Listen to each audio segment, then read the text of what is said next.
আসসালামু আলাইকুম। সবাইকে মহান বিজয় দিবসের শুভেচ্ছা। স্বাধীনতা অর্জনের চেয়ে স্বাধীনতা রক্ষা করা কঠিন। এই কথাটা যতটা সত্য, তার থেকেও বড় সত্য মানুষ চাইলে সবকিছুই সম্ভব। দীর্ঘ ১৬ বছর স্বৈরাচার সরকার দেশের মানুষকে পরাধীন করে তাদের একতান্ত্রিক যে ক্ষমতা চালিয়েছে, জুলাই গণঅভ্যুত্থানের মাধ্যমে স্বৈরাচার সরকারের কঠিন পতন হয়েছে। যা বাংলাদেশের ইতিহাসে কোনো সরকারের এখন পর্যন্ত হয়নি। কোনো সরকার এ দেশ থেকে পালিয়ে যেতে হয়নি।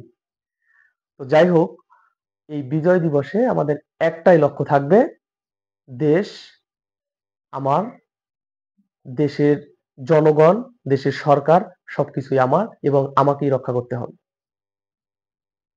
তবে দেশ পরিচালনা করার জন্য যে সরকারই আসুক, যে রাজনৈতিক দলে আসুক, যে সাধারণ মানুষই আসুক, যে বাহিনীর লোকই আসুক, দেশের বিরুদ্ধে যে যাবে তার বিরুদ্ধে অ্যাকশনে যাওয়ার জন্য দেশবাসী, দেশের যুব সমাজ, দেশের যত মানুষ আছি সবাই সবসময় ঐক্যবদ্ধ হয়ে দেশের জন্য কাজ করব ইনশাআল্লাহ। মনে রাখতে হবে, স্বপ্নের বাংলাদেশ গড়ার জন্য যা করা দরকার এদেশের মানুষ তা করার জন্য বাংলাদেশ জন্ম থেকেই প্রস্তুত ছিল এবং বারবার তা প্রমাণ করে আসছে।